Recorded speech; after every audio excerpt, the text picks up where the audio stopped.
হাইকোর্টে আজকের রায়ে প্রাইমারি রিক্রুটমেন্ট 2025-এ কিন্তু বেশ কিছু নতুন তথ্য উঠে এলো। এই নতুন তথ্য কারোর জন্য ভালো এবং কারোর জন্য কিন্তু বেশ হতাশাজনক। আজকের যে ভিডিও সেখানে আলোচনা করব এই সমস্ত বিষয় নিয়ে, যে আজকে কি কি ঘটলো। ঠিক আছে?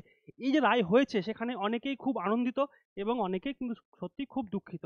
কারণ বেশ কিছু জিনিস কিন্তু আমরা এখানে দেখতে পাচ্ছি। তোমরা সকলেই জানো যে এই প্রাইমারি রিক্রুটমেন্ট 2025-এর আবেদনপত্র সংগ্রহের কাজ চলছে।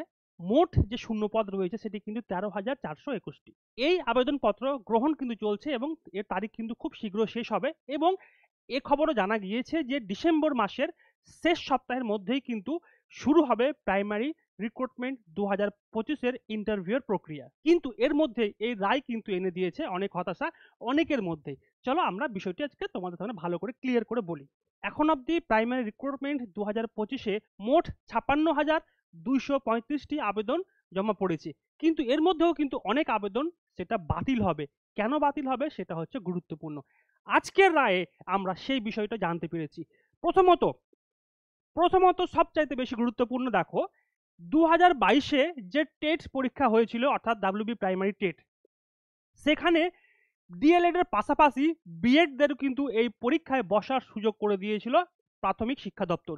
কিন্তু এই রায় ঘোষণা করে দিয়েছে যে যারা বিএড দিয়ে প্রাইমারি টেস্ট পরীক্ষায় উত্তীর্ণ হয়েছিলেন তারা কিন্তু এই 2025 রিক্রুটমেন্ট পরীক্ষায় কোনোভাবেই বসতে পারবেন না বা আবেদন তো করতে পারবেনই না। এবং পাশাপাশি তাদের যে টেট সার্টিফিকেট এবং টেট মার্কশিট রয়েছে সেটাও কিন্তু ইনভ্যালিড বলা হয়েছে। এবার তারা যদি পরীক্ষায় বসতে চায় অবশ্যই ডিএলএড তো লাগবেই, সাথে নতুন করে প্রাইমারি টেট কোয়ালিফাই করতে হবে, তাহলেই কিন্তু তারা নতুন নিয়োগ প্রক্রিয়ায় অংশগ্রহণ করতে পারবেন। সবচাইতে বড় বিষয় হলো এখানে যারা বিএড দিয়ে প্রাইমারি টেট এক্সাম দিয়েছিলেন, উত্তীর্ণ হয়েছিলেন এবং আশা করেছিলেন যে আপনার স্বপ্নের চাকরি আপনি একদিন পাবেন, সেই স্বপ্ন আপাতত এখানেই আপনাদের স্থগিত করা হয়েছে আমাদের হাইকোর্টের আজকের রায়। দ্বিতীয় আরো একটা গুরুত্বপূর্ণ বিষয় এবং সবচাইতে বেশি গুরুত্বপূর্ণ বিষয়, সেটা কি দেখুন, 2022 থেকে শুরু করে 2023 এবং 2023 থেকে শুরু করে 2025 আমরা জানি যে ডিএলএড কিন্তু 2 বছরের হয়, অর্থাৎ 2 বছরের শিক্ষাবর্ষে ডিএলএড কমপ্লিট হয়।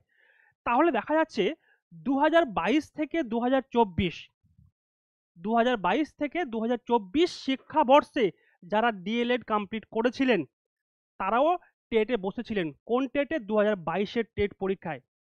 কিন্তু সেই টেট পরীক্ষায় যারা উত্তীর্ণ হয়েছিলেন ডিএলএড শো করিয়ে তারাও কিন্তু এই প্রাইমারির নিয়োগ প্রক্রিয়ায় অংশগ্রহণ করতে পারবেন না। আশা করি বিষয়টি বুঝতে পেরেছেন যে যাদের সেশন 2022 থেকে শুরু করে 2024 অর্থাৎ এই 2 বছরের মধ্যে ডিএলএড কমপ্লিট করেছেন তারাও কিন্তু প্রাইমারি এই নিয়োগ প্রক্রিয়ায় অংশগ্রহণ করতে পারবেন না। দ্বিতীয় বিষয় হচ্ছে যারা 2023 থেকে শুরু করে 2025 শিক্ষাবর্ষে ডিএলএড কমপ্লিট করেছেন, যদিও এখনো তাদের কিন্তু রেজাল্ট আসা বাকি রয়েছে, তারাও কিন্তু এই প্রাইমারি নিয়োগ অর্থাৎ 2025 যে প্রাইমারি নিয়োগ হতে চলেছে, বিপুল সংখ্যক শিক্ষক নিয়োগ হতে চলেছে, এখানে কিন্তু তারাও অংশগ্রহণ করতে পারবেন না। সবচাইতে এই দুটি বিষয় খুব গুরুত্বপূর্ণ এবং বিএডদের ক্ষেত্রে সেটা আগেই তো হাইকোর্ট রায় দিয়ে দিয়েছিল, প্রাইমারির যে নিয়োগ প্রক্রিয়া হবে সেখানে তারা কিন্তু অংশগ্রহণ করতে পারবে না, সেটা আমরা আগে থেকেই জানতাম কিন্তু রায়ের অপেক্ষায় ছিলাম। আজকে সেটা আমাদের সামনে ক্লিয়ার হয়ে গেছে। তাহলে আমরা কি দেখলাম? এক নিমেষেই কিন্তু সমস্ত সেই সমস্ত চাকরি প্রার্থীদের স্বপ্ন ধ্বংস হয়ে গেল যারা এই 2 সেশনে ডিএলএড প্রক্রিয়া সম্পন্ন করেছিলেন। এবং অন্যদিকে তাদের জন্য তো খুবই সুখবর যারা ডিএলএড কমপ্লিট করার পর প্রাইমারি টেট পরীক্ষায় বসেছিলেন এবং উত্তীর্ণ হয়েছিলেন। কারণ এই মুহূর্তে যে নিয়োগ হতে চলেছে সেখানে সিট সংখ্যা কিন্তু অত্যন্ত বেশি। মোট যে আবেদন জমা পড়েছে সেটা হচ্ছে 56,235টি। কিন্তু আরো একটা বিষয় রয়েছে, এই আবেদন প্রক্রিয়ায় অনেক আবেদন প্রক্রিয়া রয়েছে বা আবেদনকারীর নাম রয়েছে যাদেরকে বাতিল করা হবে। কারণ এখানে অনেকেই করেছে, যেমন 2022 থেকে 24 সেশন যারা রয়েছে তারা করেছে, 2023 থেকে 2025 রয়েছে তারা করেছে। সেক্ষেত্রে কিন্তু এখানে অনেক আবেদনকারীর নাম বাতিল হতে পারে এবং এই সংখ্যাটা অনেকটাই কমে যাবে। এবং অত্যন্ত বেশি সুখবর আপনাদের জন্য যারা ডিএলএড কমপ্লিট করে টেট পরীক্ষায় বসেছিলেন এবং উত্তীর্ণ হয়েছেন। তাই আর একদম দেরি করবেন না। যারা এই মুহূর্তে এই রকম জায়গায় রয়েছেন অবশ্যই আপনাকে ইন্টারভিউর জন্য প্রস্তুত কিন্তু হতেই হবে। কারণ আমরা জেনে গেছি যে ডিসেম্বর মাসের শেষ সপ্তাহ থেকে কিন্তু শুরু হতে চলেছে প্রাইমারির নিয়োগ প্রক্রিয়ার জন্য ইন্টারভিউ। তাই ইন্টারভিউয়ের জন্য এই মুহূর্তে আপনাকে সবচাইতে বেশি ফোকাস করতে হবে এবং বৈঠক ইনস্টিটিউশন আপনাদের সে গাইড করছে। আপনারা দেখে থাকবেন আমরা বিভিন্ন ভিডিও বার্তার মাধ্যমে আপনাদের সেই বিষয়গুলো কিন্তু জানাচ্ছি। এবং আরো একটা বিষয়, উল্লেখযোগ্য বিষয়, যে আপনারা যারা মনে করছেন যে আমি ইন্টারভিউ প্রক্রিয়ার জন্য নিজেকে প্রস্তুত করব, তাদের জন্য কিন্তু বৈঠক ইনস্টিটিউশন আগামী শনিবার, সময় হচ্ছে ১৩ই ডিসেম্বর, হ্যাঁ আগামী শনিবার ১৩ই ডিসেম্বর দুপুর ১২টা থেকে কিন্তু সকলের জন্যই একটা ফ্রি মক সেশন সেমিনারের আয়োজন করেছে। আপনারা যারা প্রস্তুতি নিচ্ছেন বা ভাবছেন যে আমি ইন্টারভিউটা আমার এখন একমাত্র শেষ পাথেয়, আমি নিজেকে এই জায়গায় কোনো খামতি রাখবো না, তারা অবশ্যই আসুন। কারণ এটা হবে কলকাতার কলেজ স্ট্রিটে বৈঠকির হেড অফিস।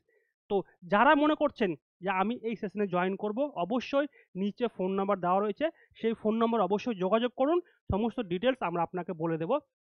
তার আগে অবশ্যই এই ভিডিও ডেসক্রিপশন বক্সে কিন্তু একটা রেজিস্ট্রেশন লিংক দেওয়া থাকবে।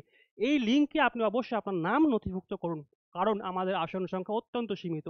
তাই যারা আগে করবে আমরা তাদেরকেই ডাকতে পারবো। তাই দেরি না করে আপনি যদি আসতে পারেন, অবশ্যই সে ফর্মটি ফিল আপ করুন এবং আমাদের সাথে জয়েন করুন। বাকি সমস্ত বিষয় কিন্তু আপনাদের আমরা সেই দিনই কিন্তু বলবো। তাহলে তোমরা জানো যে ১৩,৫০০ এই যে ভ্যাকান্সিতে যে নিয়োগ হতে চলেছে, এই নিয়োগে কিন্তু এখন সবচাইতে বড় এবং সবচাইতে বেশি গুরুত্বপূর্ণ বিষয় হচ্ছে নিজেকে ইন্টারভিউয়ের জন্য প্রস্তুত করা। তাই এক মুহূর্ত দেরি না করে নিজেকে ইন্টারভিউয়ের জন্য প্রস্তুত করো, যাতে এই চাকরিটা অর্থাৎ প্রাইমারি একটা সিট যেন তোমারই হয় এবং তোমার স্বপ্ন পূরণ হবে, তোমার পরিবারের স্বপ্ন পূরণ হবে এবং সাথে তোমার বাবা-মার স্বপ্ন পূরণ হবে। তাই দেরি না করে অবশ্যই নিজেকে রেডি করো এবং আরো যদি তোমাকে বিস্তারিত জানার হয়, অবশ্যই আমাদের ফোন নাম্বার দেওয়া রয়েছে, তুমি সেখানে যোগাযোগ করতে পারো এবং প্রাইমারি রিলেটেড আরো বিভিন্ন তথ্য নিয়ে তোমাদের সামনে আমরা আসবো। যদি ভিডিওটি ইনফরমেটিভ মনে হয়, ভালো লাগে, তাহলে অবশ্যই আমাদের চ্যানেলটিকে সাবস্ক্রাইব করো এবং আমাদের ফেসবুক পেজ বৈঠকি এডুকেশনাল ইনস্টিটিউশনটিকে অবশ্যই ফলো করে রাখো। ধন্যবাদ।